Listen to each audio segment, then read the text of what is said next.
Hello दोस्तों, आप सभी लोगों का एक बार फिर से हमारे चैनल सल्फाम में स्वागत है। इस वीडियो में हम जानेंगे इम्यूनिटी के बारे में।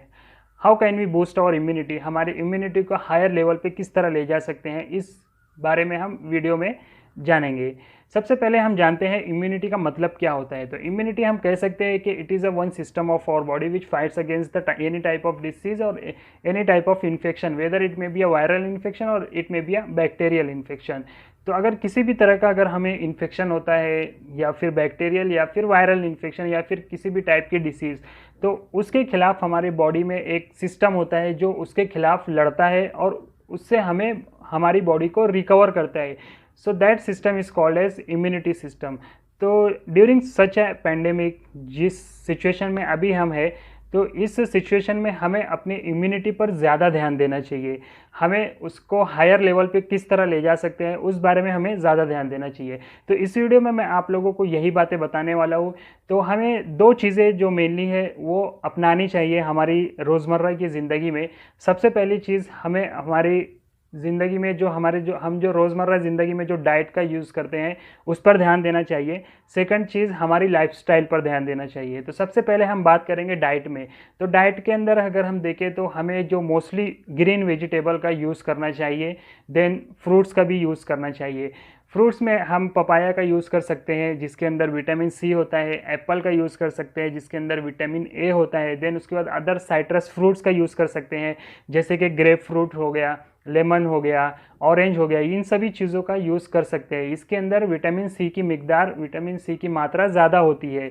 Apart from all this things, हमें जो जो कुकिंग करते हैं उसके दौरान हमें क्लो का ज़्यादा यूज़ करना चाहिए, जिंजर यूज़ करना चाहिए, गार्लिक यूज़ करना चाहिए, देन टर्मरिक यूज़ करना चाहिए। टर्मरिक का एक अलग यूज़ है कि वो एज ए एंटीबायोटिक भी यूज़ होता है। तो इन सभी चीज़ों का हमें रोज़मर्रा की ज़िंदगी में इस्तेमाल करना चाहिए। Apart from all this things, हमें हनी का भी इस्तेमाल करना चाहिए। हनी को साइट्रस फ्रूट्स के साथ, मीन्स के जैसे लेमन जूस हो गया, उसके साथ उसका इस्तेमाल कर सकते हैं। अगर हम ये यूज़ करते हैं तो इसकी वजह से हमारी जो हेल्थ रहेगी वो बेटर रहेगी। Apart from all these things, green tea का भी इस्तेमाल हम कर सकते हैं रोज़मर्रा की ज़िंदगी में। ग्रीन टी में अगर हम फर्स्ट वॉश अगर देखें तो अगर उसको डिस्कार्ड करने के बाद अगर हम सेकंड वॉश का उपयोग करें तो वो बेटर रहेगा, क्योंकि जो सेकंड वॉश में अगर उसका कंटेंट देखें तो उसमें एंटीऑक्सीडेंट ज़्यादा मिकदार में होता है। इसके अंदर फ्लेवोनॉइड्स होते हैं, आइसोफ्लेवोनॉइड्स रहते हैं। If you will see all this content of the green tea, it is more beneficial for keeping our health good and for boosting our immunity at higher level. Then apart from all this things, अगर हम animal foods की बात करें या फिर junk foods की बात करें, ये सभी जो है तो इम्यूनिटी किलर होते हैं। मीन्स मैं ऐसा नहीं कहूँगा कि इन सभी फूड्स का आप बिल्कुल यूज़ मत कीजिए, लेकिन हमें इसको लिमिट में यूज़ करना चाहिए। As compare to animal foods and junk foods, हमें हमारा जो ग्रीन वेजिटेबल्स है, फ्रूट्स है, उसका उपयोग ज़्यादा से ज़्यादा करना चाहिए।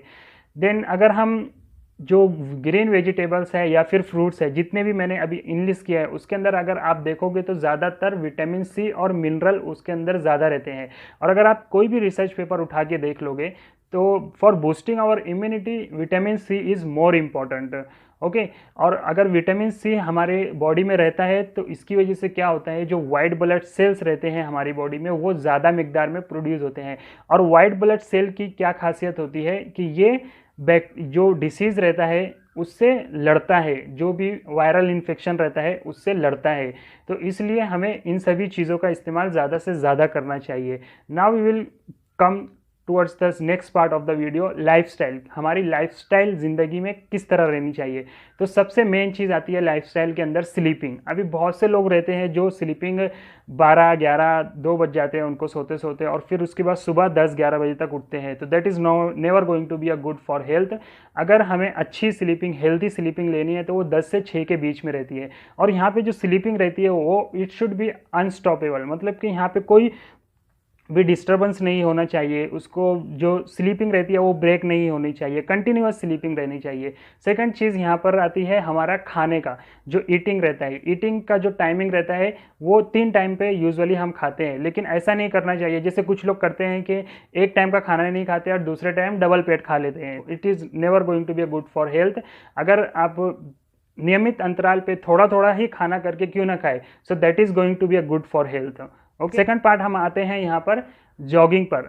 जॉगिंग या फिर जो नॉर्मल वॉक करते हैं, नॉर्मल की जो सुबह की वॉकिंग होती है वो बहुत बेनिफिशियल होती है for keeping health at higher level.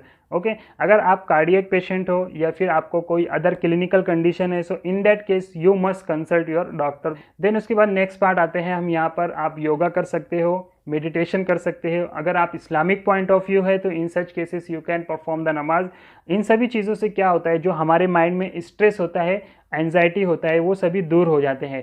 अगर आप देखोगे स्ट्रेस और एंजाइटी ये दोनों चीज़ों की वजह से ही जो हमारे जो क्लिनिकल कंडीशन, जो भी अदर क्लिनिकल कंडीशन है, जो भी अदर बीमारी है, जैसे कि किडनी टाइप डिसीज़ हो गया, हार्ट टाइप डिसीज़ हो गया, ब्रेन रिलेटेड डिसीज़ हो गया, आई रिलेटेड डिसीज़ हो गया, जितने भी डिसीज़ रहते हैं या फिर स्टमक रिलेटेड डिसीज़ हो गया, ये सभी जो डिसीज़ कहाँ से आते हैं, स्ट्रेस से आते हैं, एंजाइटी से आते हैं। So it is better to keep ourselves away from this type of stress और this type of anxiety। so इस वीडियो में दोस्तों इतना ही। Thank you friends for watching this video. अगर आपको ये वीडियो अच्छी लगी है तो इसे लाइक कीजिए, शेयर कीजिए, सब्सक्राइब कीजिए चैनल को। And thank you friends, see you in the next video.